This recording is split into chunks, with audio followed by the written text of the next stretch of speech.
Good. Sorry I'm late. That's all right. We were both late. I just got home actually, so we're good. Should I go back up to the ear deafening volume, or are we good No, right here? please don't. You're good right there. Oh, come on. You don't want your eardrums blown out? No, I've already had that today. Well, it My wasn't from me. my shop teacher, for whatever reason, we just have an anvil in the shop. I don't know what we would even use it with. Like, there's nothing to heat up metal. He goes over there and takes the hammer out of the anvil, and then walks over to like the welding tables that are made out of metal, and he just slams it as hard as he can. Just to what, wake the class up, Yeah, or pretty much. you guys are lucky you even still have shop class. Yeah. We're running out of wood though. Yeah, most schools don't even have the class. They Yeah. cut it. We have literally all the wood we have pulled down right now, and we're just trying to finish all of it to see how much we have for projects. Hell yeah. That's what we So do. this is our refurbished podcast now for D&D purposes.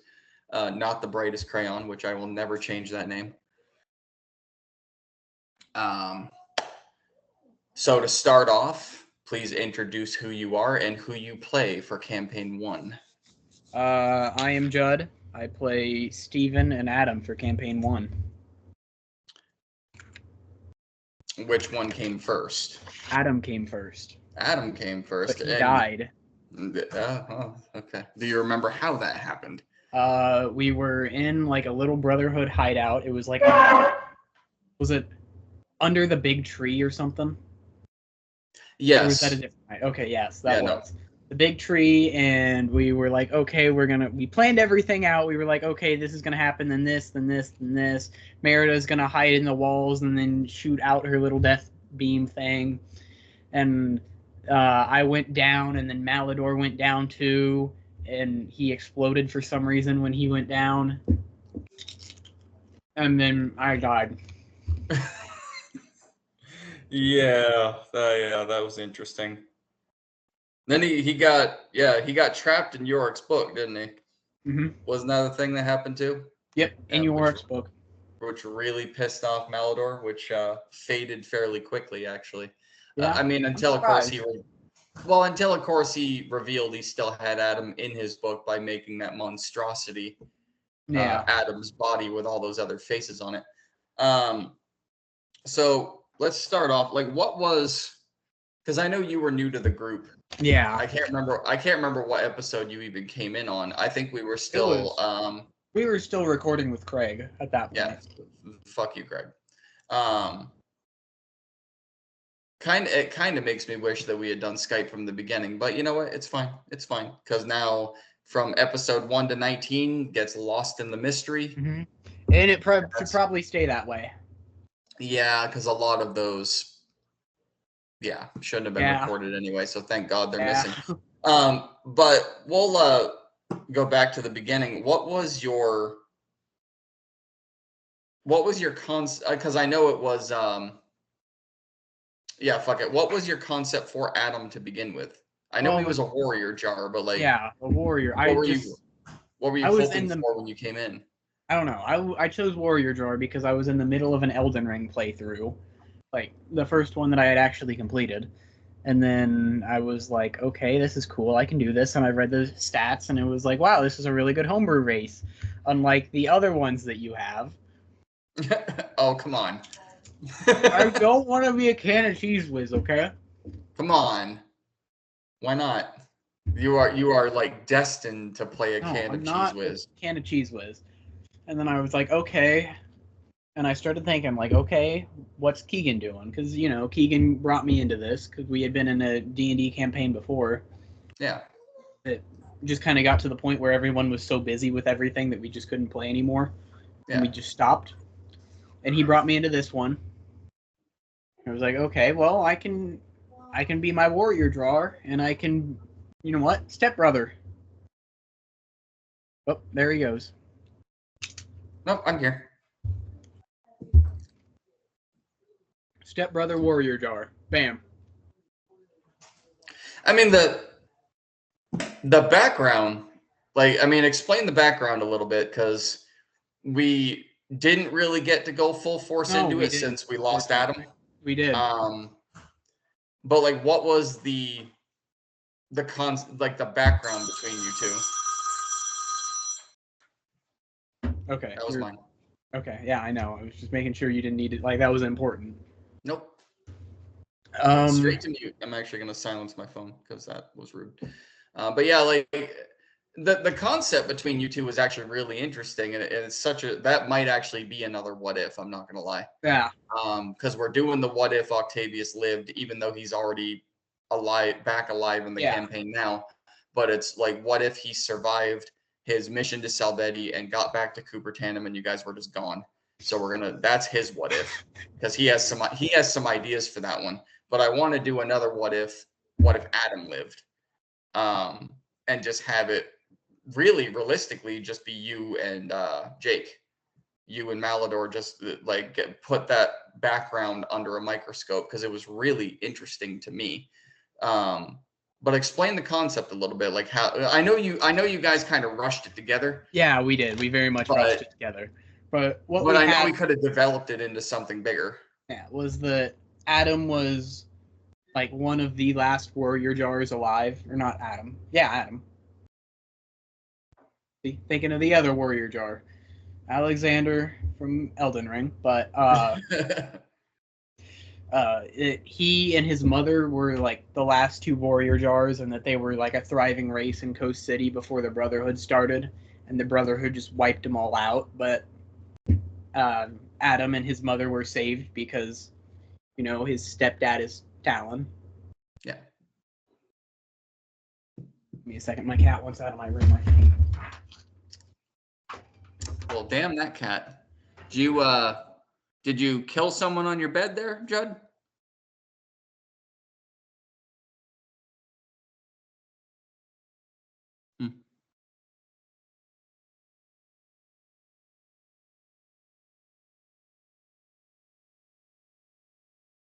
Yep.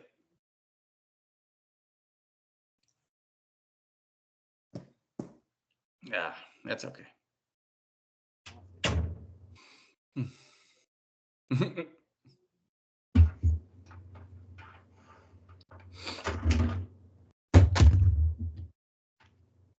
Gonna try and take him hostage, but he didn't like that. That's okay. I don't know. He sits there and cries, and then I open the door and he doesn't go out. I'm usually able to talk to the screen, and I had absolutely nothing to say, so I just kind of sat there. So where were we? Adam lived because his stepdad was Antolon or Talon, whatever one you want to use. Yeah. Founder of the Brotherhood, if I remember correctly. Yes. Yeah, and he was one of the original ones, and then didn't like the direction it was going, so he tried to stop it, and they didn't like that too much. And then who? Yeah, because Adam was pretty much kill on sight with the Brotherhood at that point. Yes. And I don't think we ever fully like went through it, but when we were at that carnival thing where Malador got his got the rider like for the first time, didn't Adam get kidnapped by the Brotherhood or something? Yes. And then we just never expanded on that. Nope. I think that was one of the times you weren't there. And I played you, but like that was bound to happen anyway. So it wasn't really one of my thrown together things. Like, he's not here, let's just have him to get kidnapped. It was bound to happen. You were very, very difficult to hide. Yes. But I mean, despite that, what was like because you didn't really have a whole lot of time to explore this character, but in the short amount of time. I know. There's even more that I'm just popping in my head right now.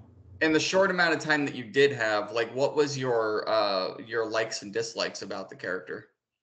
Well, I feel like one of the big things about Adam was that I was still trying to figure out like the group dynamic and how to fit in with everyone else.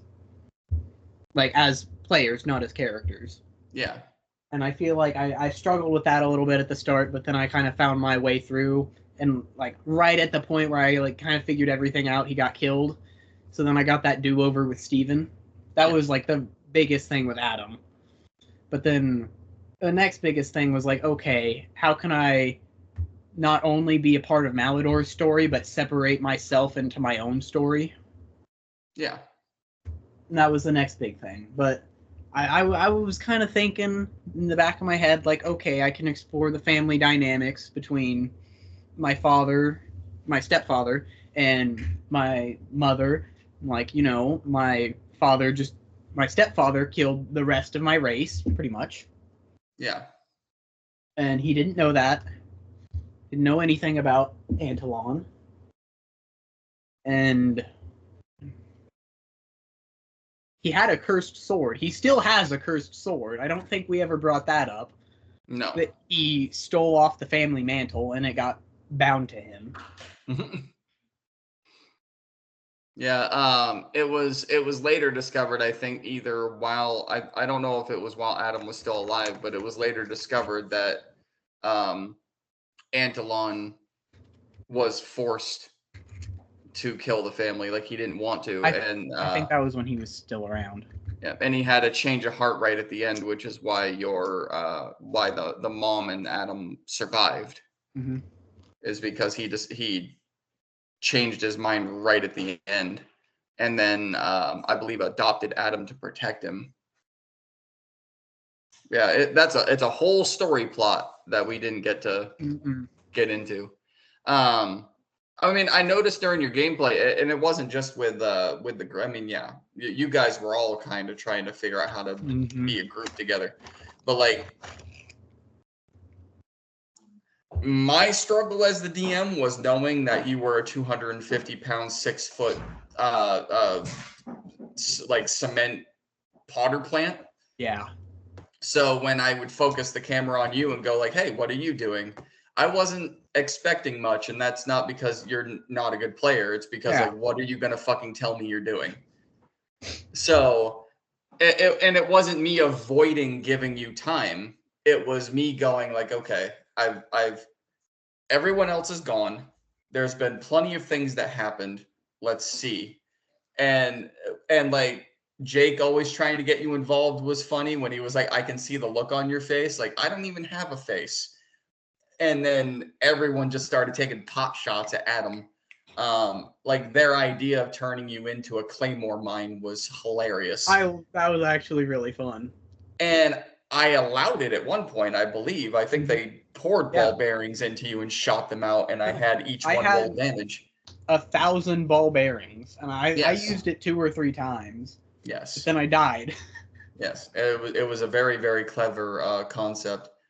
Yeah, with because when he first got the rider, that was mainly my fault. Well, because I didn't know a whole lot about that subclass to begin with, and then he took it, and then I'm reading it, and then he keeps comparing it to the actual Ghost Rider, and I'm like, it's not the same thing. And then I was having to make up a lot of things on the spot. But like one of the biggest things with him was if he went unconscious, the reason why the rider left him the first time is because if he went unconscious, then the rider would choose, do I come out to protect this host, or do I abandon him for being weak? The first time he came out to protect him, which is why he exploded and nearly incinerated Adam. That was that reason. But yeah, there was a whole lot about that character. I really do want to do a what if, and I'm glad he's back. I was not expecting the Fates card, and I wasn't either. The funny thing is, like, he told me off camera in Discord what he was going to do, and I was just mapping out in my head all of the things that I have to bring back, which was great, and then all the things that I get to erase, which was better. And as soon as it came, like, because he's running up to Zenthis, and then he's like, wait a minute, wouldn't Adam still be alive? And I'm like, and right then, because it was in my head already, that Adam would have been in the group somewhere. And I mean, to Adam at that very point in time, when you guys came back to that moment in time, to him, the group that he knew disappeared for a second and then reappeared somewhere else. And he's like, hey, and just kind of waddles up. But like Malador giving him a giant hug, you'd be like, why are you hugging me like this? You've been gone 2 seconds. So, and how has it felt jumping back to an old pair of shoes, so to speak? I liked rebuilding him because I can go through my choices and make a little bit better ones, like on the spells and such. Yeah. And I can start thinking about how I want to play him again. Fair enough. Yeah. I think I'll still mainly be in the shoes of Steven, but I'll still play Adam. Yeah.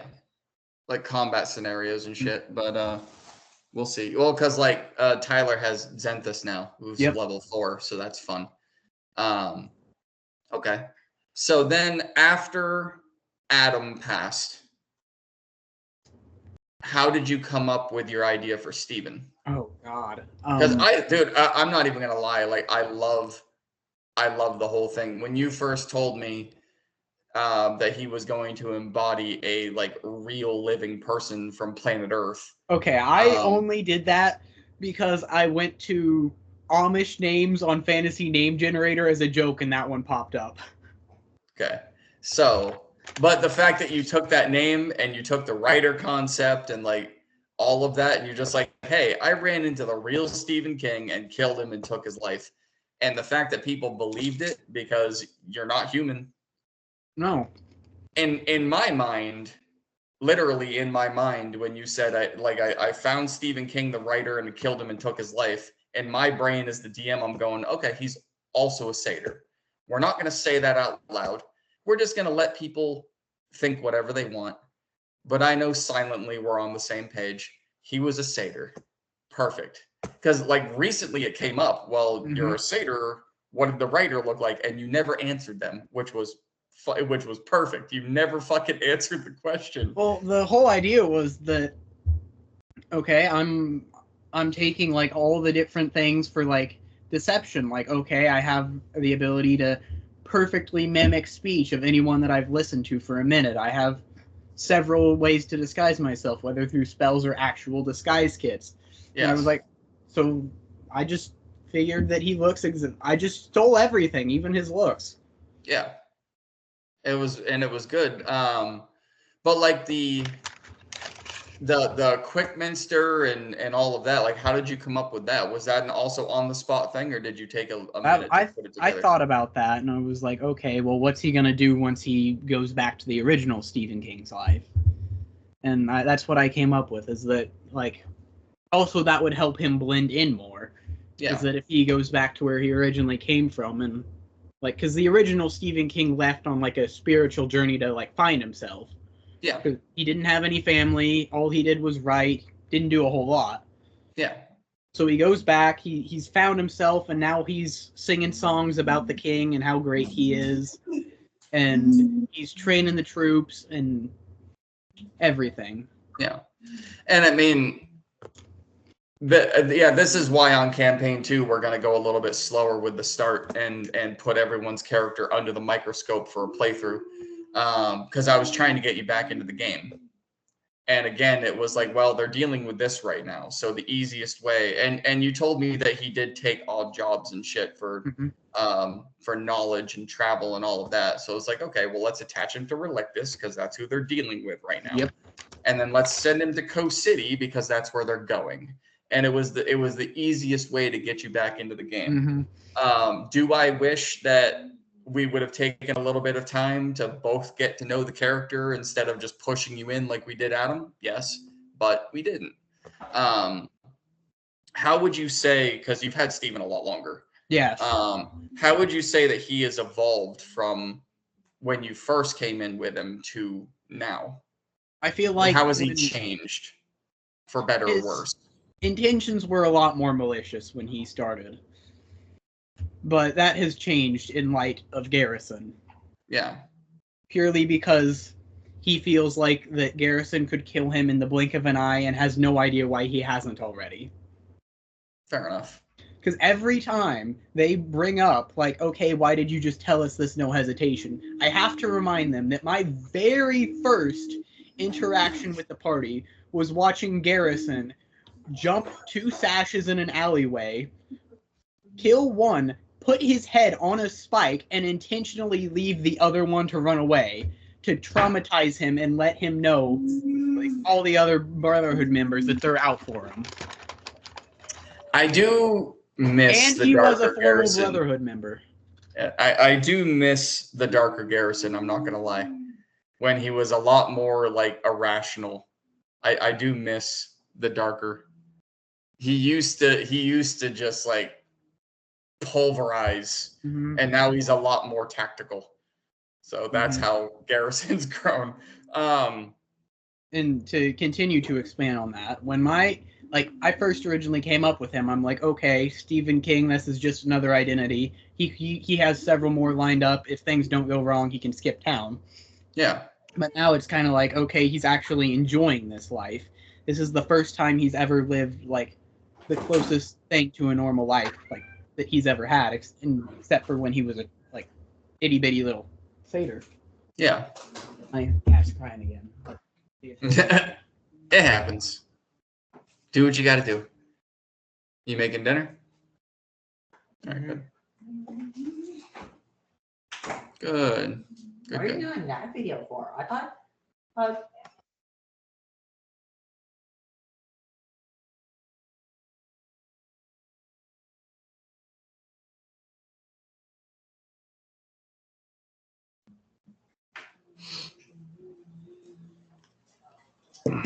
Come here. Yeah.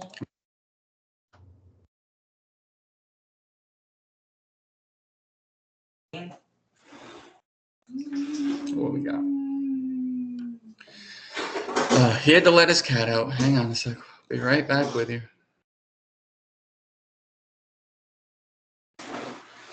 Normally here I would be putting an ad in dead space, but I'm all right. Just kind of waiting for him to get back from letting his cat out.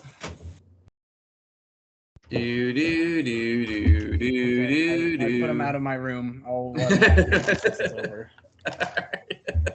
But there was more thing. Okay, so we were on how, like, his intentions were originally malicious, that he was just gonna skip. But we got to the point where, like, it was the only normal life he's ever lived since his childhood, because he's just been doing this over and over and over again, going to a random town, finding a gang, joining them, getting his cash, going to the next one, just over and over and over again, ever since he was a teenager. And then he has this normal life, and then it's good. And then when we were in Tartarus, and that green alien thingy was like, "You're not who you seem," I'm like, okay, well, there's clearly things in this world that are greater powers that know things that I don't. I should probably expand on my childhood a little bit more. Yeah, because you didn't have all that written out yet. No, I didn't. Yeah. Because I wrote it as, like, he had done it so many times that he had just kind of forgotten it. Like, it's not good to dwell on the past and think about how things could have changed. Yeah. Yeah, that was actually kind of funny, though. I'm glad that you've set up several ways for me to expand that character. Mm-hmm. And I really did, too. Mm-hmm. How do you feel about the Zyron hunters? I'm pretty mad. I'm mad at Malador and Garrison for throwing alchemist fire on Aberic. Because clearly he's in on that. Well, I mean, he's alive now. You're right, he is. And that's why I asked Garrison where he was. And that's why I said that we need to interrogate him whenever we find him. Mm-hmm. But you guys blew right past him. You teleported to the Clarondo Empire, and now you're going to Relictus. And Aberic was last seen at Eberus in Gaudium, the tavern in Gaudium. That was where Yorick met him. Yep. And then chased him all the way until he bumped into the party. I mean, at least neither of your characters got the the older, normal Malador greeting. Just saying. He tried to kill everybody. He tried killing everybody. All Yorick did when he got into the party was accidentally bump into the party, and Malador tried to kill him. So you didn't get the standard greeting. The standard greeting for every player for a long time was Malador just trying to kill them for like looking at him funny. I'm pretty happy about that, even though he probably hates me. I'm still pretty happy about that. He seems to be the only one that really wants to like prove you're lying to everybody. Yeah, it's which like and to no benefit, but you know whatever. I feel like I've proved myself enough times to the party that like I've changed clearly, and that I've stated multiple times that I'm scared Garrison will kill me if I ever go back to my old ways. So on that, because I can't even remember what episode you came in on, but it was pretty early on. It was like pretty early on, even with Adam. I think it was a single-digit episode. I think you came in pretty quick. No, it would have been. We'd still been recording on Skype for a little bit. Oh, with Adam or with Steven? With Adam, we had like been recording on Skype a few times, and then he died, and Steven came in. This is Skype days that Steven came in. Yeah, it would have been. But between, so here's and please don't be honest. I prefer honesty more than trying to like stroke my ego. How have you, not only as a player, but not only from like your perspective, but like the outside, how have you seen the campaign change from when you first came in to now? Not only like the group, but you as an individual player, just everything about it. Like how have you seen it change from start to now? I've seen it change for the better. It's so much better than when I first joined. Because we're a lot better about being somewhat, like, having some decency than when I first joined. That's one thing I've noticed an improvement on, a major improvement on. And we've been a lot better about that. And the story of the campaign, I've been loving that. It feels like just one little thing turned into two little things, then three, then four, then it just everywhere. Yeah. Well, before you even came in, the issue with that is that everyone was pulling in a different direction. So even when I was trying to like just barely introduce something, everyone was going in different directions. So it made it kind of difficult. But everyone kind of gathered when they went to Coast City and then split off again. And then everyone gathered after that. And yeah, you guys have become like a more cohesive group, focusing on one thing at a time. But I mean, so individually as a player, like as you, like from start until now, changes like in yourself from your own, like, because I know when you came in, you were quiet. Yes. I could tell you were confused. You didn't know what the hell was going on. Yes. So, like, game mechanic wise, story wise, yourself as a player, like how has it changed? I feel like it's been more cohesive since I've joined. Maybe that's just because I've been like locking in more. Yeah. Maybe it's because it is becoming more cohesive. I don't know. It's probably both. Mixture of both. Fair enough. I mean, because I've answered this many times. Did you think when you came into this campaign that it was going to go for this long? Oh, absolutely not. This is the longest D&D campaign I've ever been in. Because what? This has been going on for over a year now. April will be 2 years. See? Yep. See, most of the D&D campaign, I have never finished a D&D campaign. This will be the first one. Well, and you're about to start a second one. Yep. A second long-form campaign. I'm glad that this has been able to go on for as long as it has. Yeah. Well, I mean, we were looking for people because they kept dropping, and then Jake recommended you, and I was like, fuck it, bring him on. Like, I didn't plan on having 3 19-year-olds in my group, but it's okay. I'm good. I didn't plan on having 3 people that could literally be the age of my children in my D&D campaign, but it's okay. I will live. And it's been fun. It's been a lot of fun. It has been very fun. It has been very fun, especially because it took a long time. But like once everyone started learning each other's first names, that was when that was when it started to click for me. Because when I first joined, I was really confused as to why Yorick was playing 2 different characters. Yeah. I never made that connection until long after Octavius was dead. Yep. Yeah,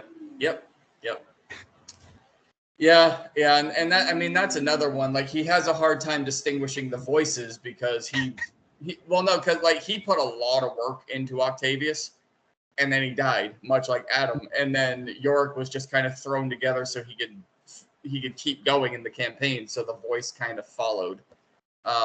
So now that he's playing them both on the same screen, the dialect is similar.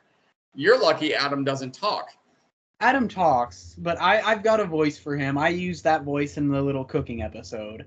That is true. Like something to try out, and I think I'm going to start doing that whenever I voice Adam now. Which you guys should do another one of those, I'm not going to lie. That was pretty fun. The clay and filet cooking show, because you only did 1 episode and then you died. And then I died. Yes, and then he died. So it was impossible to do it again because he died. And you needed to focus on another character. One of the questions I've asked everybody, and everyone's answer has been different. You guys have done a lot of shit in this campaign. A lot. You've met a lot of people. You've witnessed a lot of events. You've started a lot of things that you haven't finished. And then you've started a lot of things that you did finish or witnessed something that you couldn't attach to because you were busy doing something else.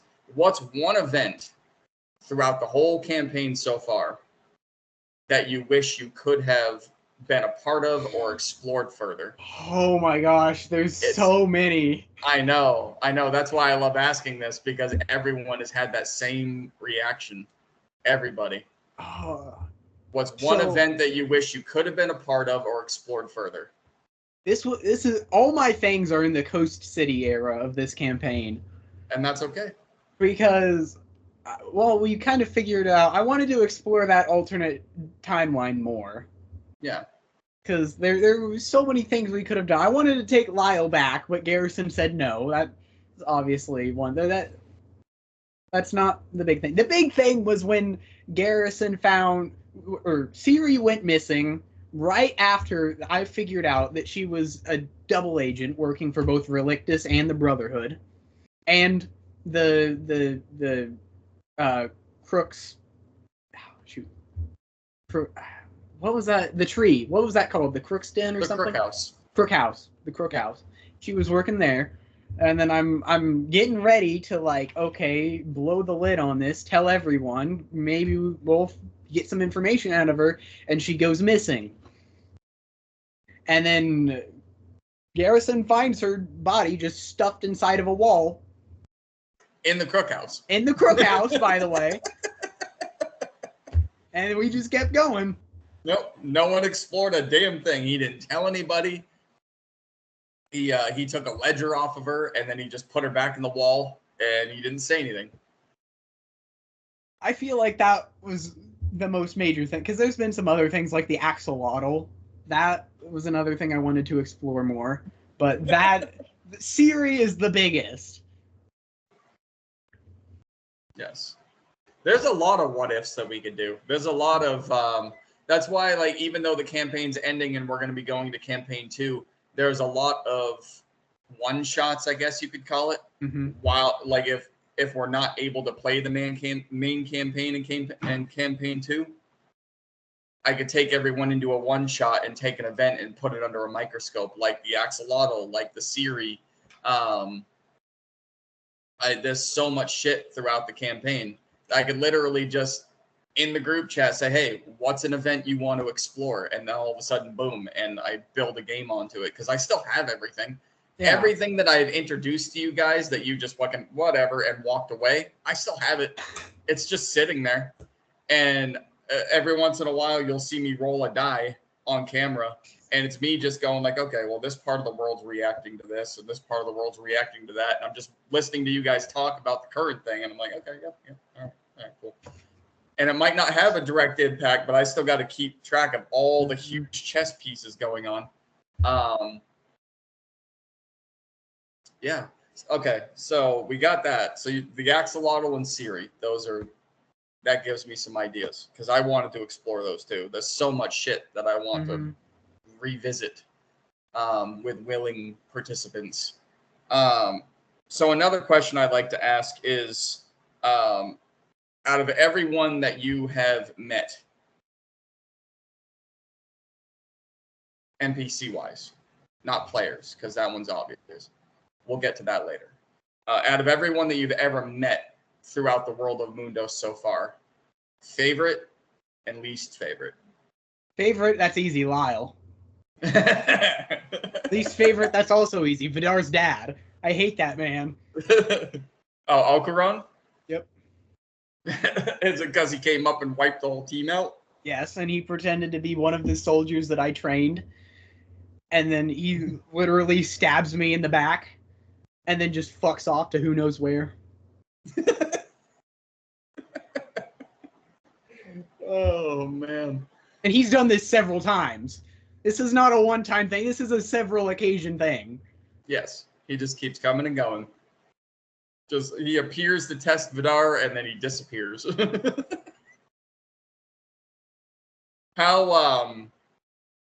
What was your, because I wasn't really watching the screens. I was mainly looking at Christian at Vidar when I did it, because it was his, but he had his camera off, so all I could do was listen to him. But what was your reaction when you found out that Xander was actually his dad the whole time? I'm surprised I wasn't dead earlier. Why is that? Because as Steven, I've had interactions with Xander. Because, like, the second or third session of Steven, Xander followed me, Vidar, and Garrison back to the Crook House. And then he tried to kill... I don't remember what exactly he did. But I tried to lie my way out of it, and he just wouldn't believe me. Yeah. And so I got lumped in with that. And now seeing as how he's acting, now that we know he's actually Vidar's dad, I'm surprised, like, why didn't he just wipe the floor with me then? Unless that was actually Xander.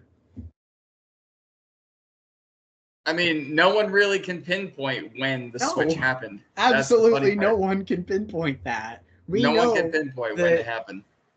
We don't even know if it was, like, before or after the timeline switch. Like, we don't know if we blew up the real Xander and then his dad came and took over, or if we just blew up his dad and he shrugged it off. So I know you said that the Siri event and the Axolotl are two that you would like to further explore. I guess you could say that this question might be moot point, but is there a, like what you were just talking about, is there a mystery that, like, intrigues you that you guys never figured out? There's a lot of shit that you guys never figured out. But, like, I know that Siri and the Axolotl are two events that you'd like to explore further, and you could categorize those as mysteries, I guess. But is there an actual, like, mystery like that, the Xander and Vidar's dad thing, that intrigued you that you guys never got to do anything with? I mean, I feel it was more the Siri being a double agent thing than her actually being murdered and shoved inside of a wall that is a mystery that I could call out there. Fair enough. Oh. So, okay. Here's a question. Because of everything that's gone on.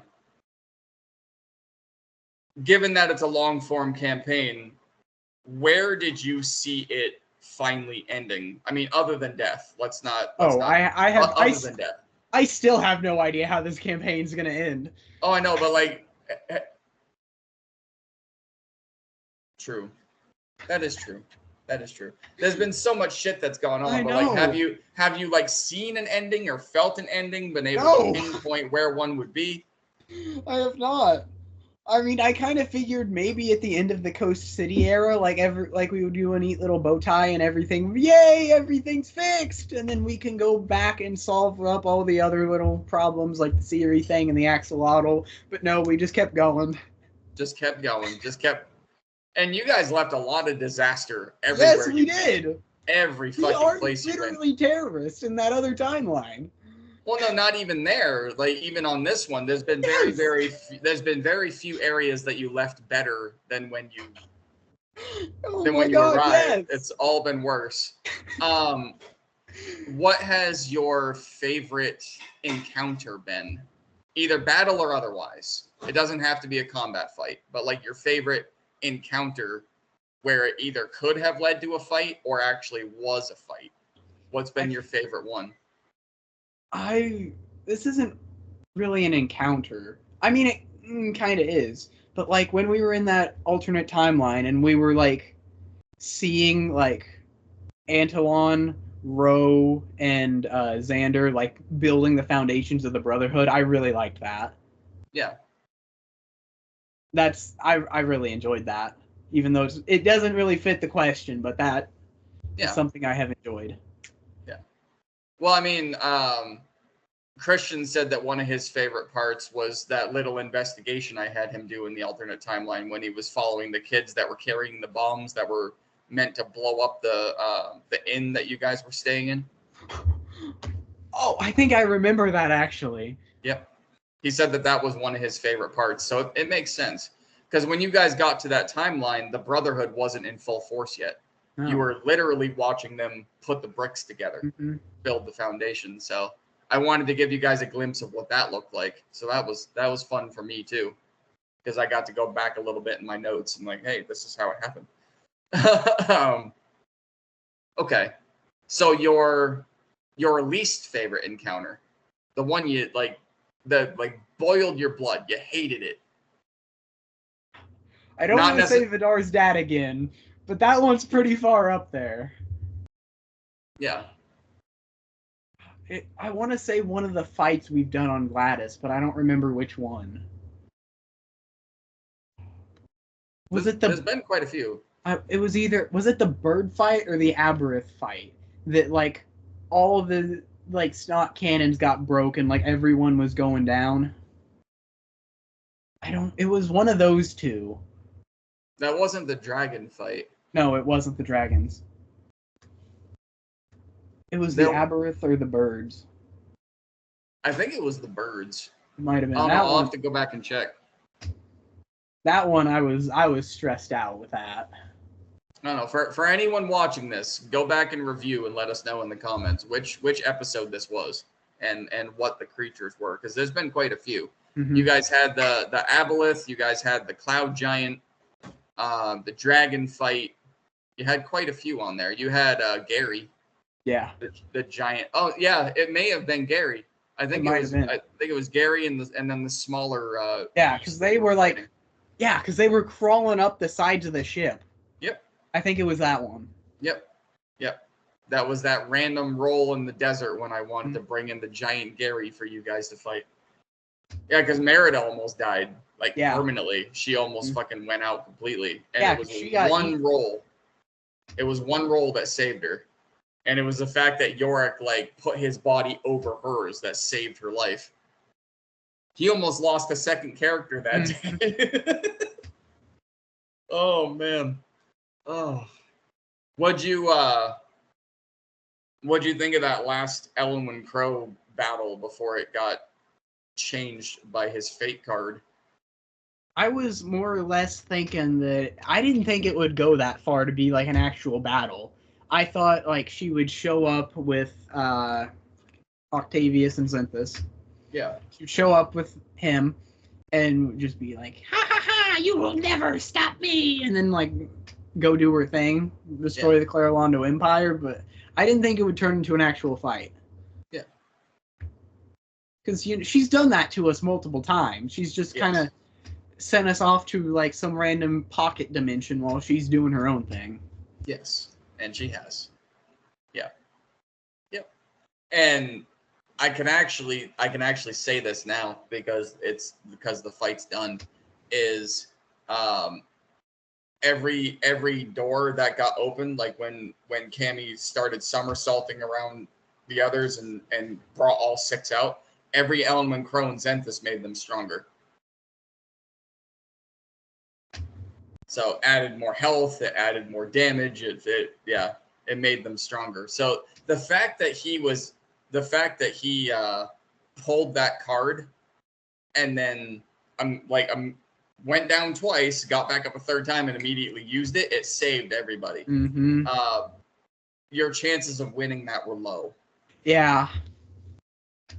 Simply because you had one player that opened up the other 3 doors and added 3 more to the merged one instead. She would have been significantly weaker.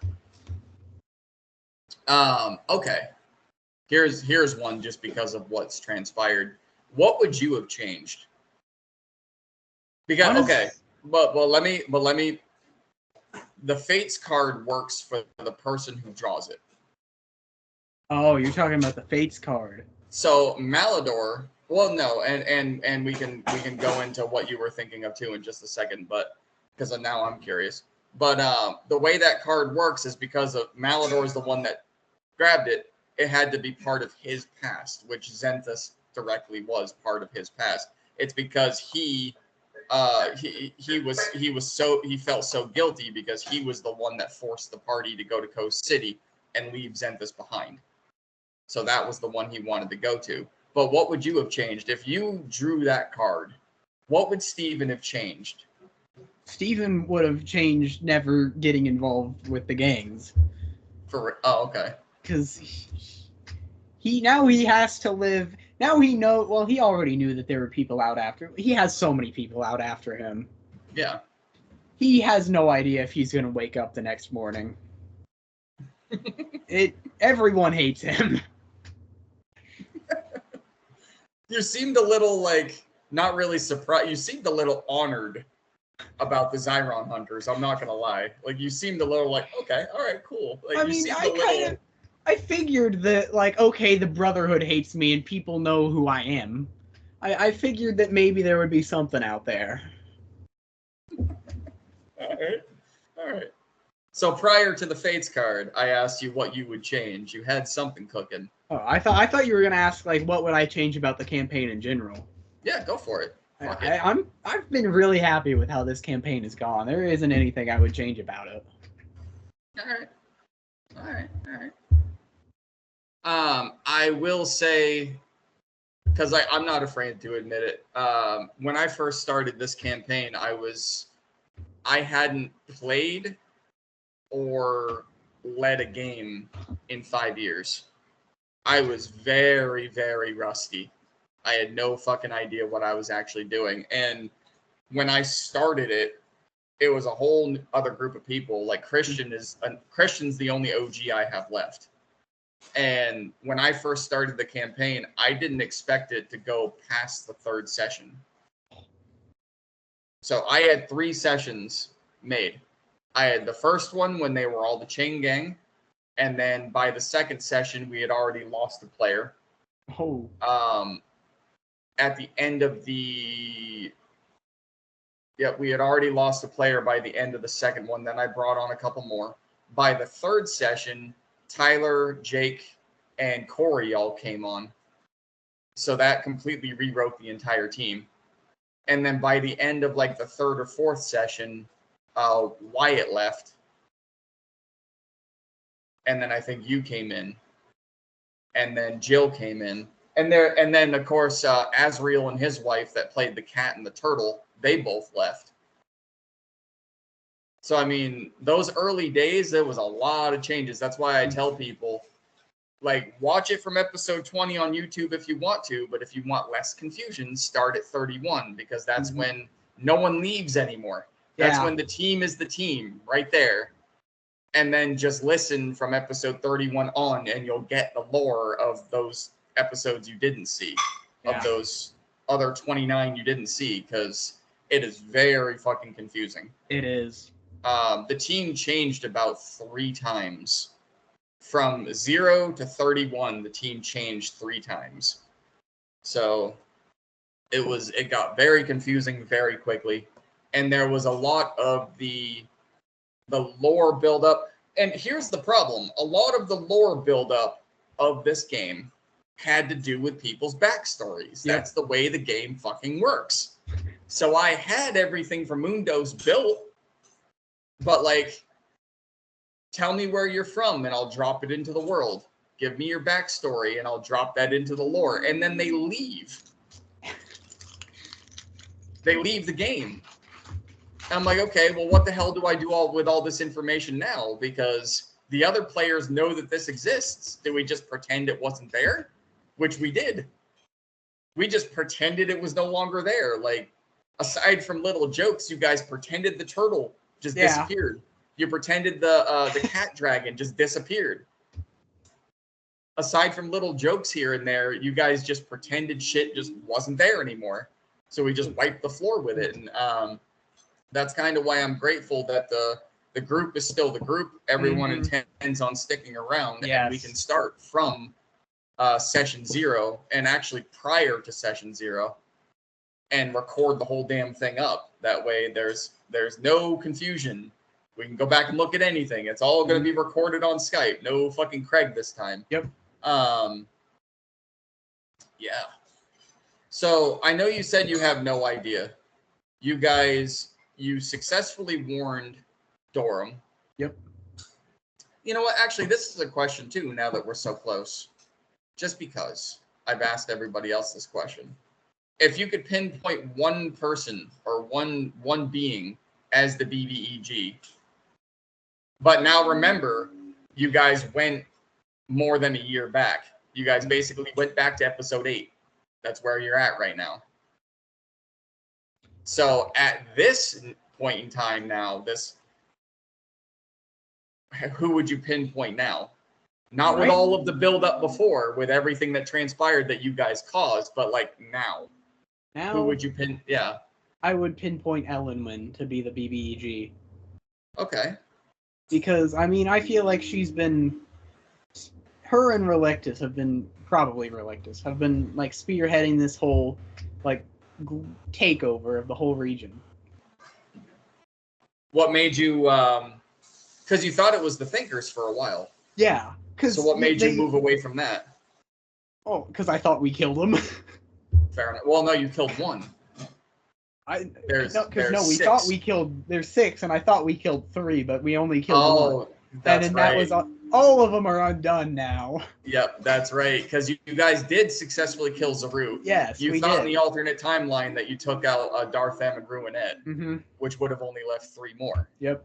That you've never seen. No. Or met. Nope. And those 3, as far as you guys know, have not been active in any of this shit anyway. But now they're all back. Yep. And Zaru has York's book. So you think Ellenwyn is the be-all, end-all, basically? Probably. So what is... Because you guys all have the group mission. You let Durham know that it was coming. York and Garrison were able to prove it. And now you're on your way to Relictus, but that's a group mission. What is Stevens? Does he have an individual that within the group mission, or is he just laser focused on doing what everyone else wants to do? Honestly, I feel like for Steven, this Relictus mission is a little more personal for him. Because, the whole reason why he got roped into this is because of Relictus. Is that Ro kind of blackmailed him? Yes. So I feel like this is a little more personal for him. Like, he didn't really want to go on this. He didn't want to do this. He was fine living in Quickminster. But now he's ended up here. He's he's happy that he's ended up with a group, but if he could go back and like fix things, he would. Fair enough. So now he's got the chance to just stop everything from ever happening, and like not the invasion of the Clarilondo Empire, but Steven's involvement in all of this. He can finally live that peaceful life that he's never gotten to experience, and now he has that option. So right now, Steven's belief is take out bRiGhTeSt and I'm okay. Yeah. And I'm done. Okay. Fair enough. Yeah, because I mean, realistically, at this point, there's no longer anything that can come back to bite him in the ass. It all got there's reset. Still the Xeron hunters, but are they? But are they around? And the Brotherhood too. But are they? Well, the Brotherhood, yes. Yes, the Brotherhood's still around, but are the Xeron hunters? That's the thing. Like, you guys technically haven't met the Brotherhood yet. You're right, we hadn't. But Steven still would have been, doing his Xeron things, pissing off the Brotherhood. Another big question is, because of everything that transpired, do you think that Xander is actually Xander right now? Or is he Vidar's dad? I feel like we could ask Vidar this question and he would be able to tell it, because he's got that mental compass of his father at all times. Because I feel like, okay, if it points to Coast City, then yes. If it doesn't, then no. Fair enough. And that right there could answer the question of when the switch happened. Because he does, yeah. He left the castigation on him. I know that. He did that on purpose. All right. Oh, yeah. Been fun. Do you have any questions for me? I don't think so. All right. Just eager to play the next one. Mm-hmm. Saturday, we're doing a one-shot. Are you going to be joining us in that? Possibly. Which one is it? I don't know. Now that you've actually reminded me of the cool shit of Siri and the axolotl, I'm going to put those in Discord and see which one. I want to do one of those. Okay. So I'm going to put that in there and see what everyone wants to do, because those intrigue me as well, to be honest. If it ends up being like a one shot that's already been that's been going on, like Tomb of Horrors or something, I'll sit that one out. I won't force. Who's running that one? Vidar, right? Christian. Yeah. Oh, yeah. I won't force him to introduce a new character. But if it's a new one, I'll join in on that. Okay. We'll find out. Because, I mean, like, he wants to finish Tomb of Horrors, but at the same time, he hates DMing. So I don't know why he continues volunteering to DM one-shots, because he really doesn't like it at all. But I don't mind being the DM. That's why I'm the DM. I don't mind it at all. Oh, do you remember, you were around for it, do you remember when when the party was split into three? What would the three groups have been? No, I mean, like when we were playing 3 times a week, because the party was split. I think we had. Oh, Garrison, yes, I do remember that. We had Garrison and what the fuck was the turtle's name? Oh God. Vernon. Yes. We had Garrison and Vernon and Gaudium, and then we had the rest of the group heading towards Coast City. But there was another group. We had it at three different sections at one point, but I can't remember when it was. That was a fucking nightmare. This would have been before Merida. Yes. We met Merida on the way to Coast City. She was part of Trock's gang, right? Yes. Which actually, she kind of came up with that, because she told me about her village and went really deep into that, which is how I knew how to describe it when we got there. And I knew how to play her grandparents when we got there, and her fat brother Tal and all of that. She came up with all that shit. And then I had told her about Trock and his magical cart. And then she had said, like, well, what if I was just powwowing around with him, because I chose to run away from my village and then just got picked up by him because he offered me food. Fantastic. Here we go. It would have been before that. So yeah. Who would have been in the campaign at that point? Oh, goddamn. We had Malidor, me, Garrison, Vernon. Would it have been York or Zenthus at that point? Yorick. work. Yeah, Xanthus was dead at episode 8. He was already done. And then would it have been? Was the cat still around too? Yeah, the cat dragon. I think started the journey to Coast City. Yeah. And then I think before the desert was done, she had left. Yeah. That's why Vernon and her kind of got on that ship, and you guys didn't see either of them again. And then, what did you think of Garrison being fucking basically like raped and turned into a vampire? And the fact that, and this is true.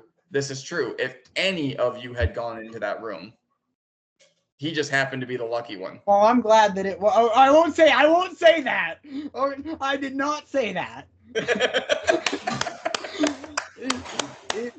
This is nope.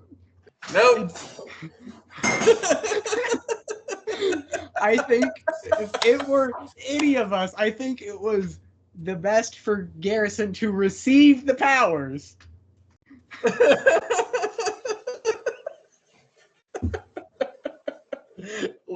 Nice backpedal. I like it.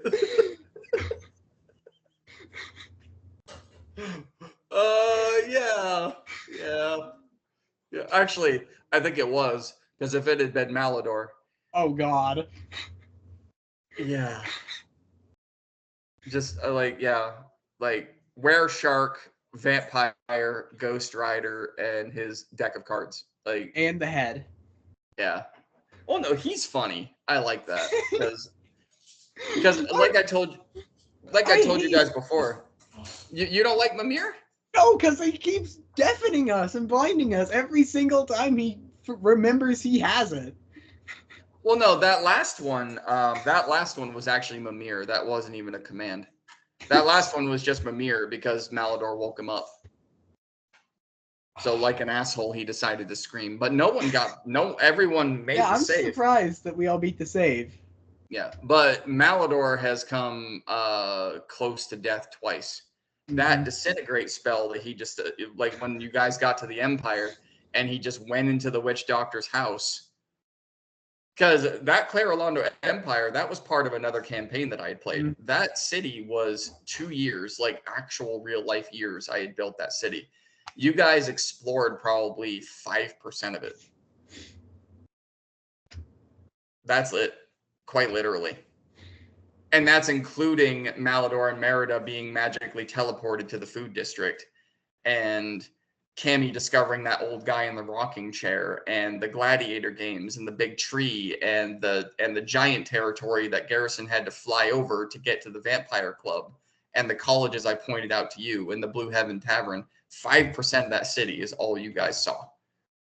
It's huge, fucking massive, and now it's like 1/16 its size.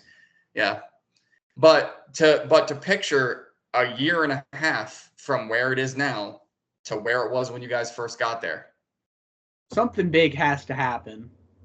Mm-hmm. I'm ready for that. And it did too. That was the best part. Because the Clarolondo Empire is going to still be in the world when you guys do campaign 2. Your characters just won't know about it. You'll know about it, but your characters won't. So in the back of your mind, you're going, okay, that fucking thing must be massive by now. But all right, are you up for the other one, or do you want to hold off? I could probably. Let me check. I think I finished. Okay. I haven't finished writing it all out, but I know what's in my head. Okay, so you want to do the second one? Yeah, we can do the second one. All right. Well, to anyone who watches this, thank you. This is, again, not the brightest crayon. This was Stephen King of Campaign 1, The Royal Guard, which we are finishing in 2 episodes. Saturday, February 1st will be our 100th and final episode of the campaign. Every Saturday at 9:30. Please watch. These go up every Monday when I have them. But yeah. Love you. Bye.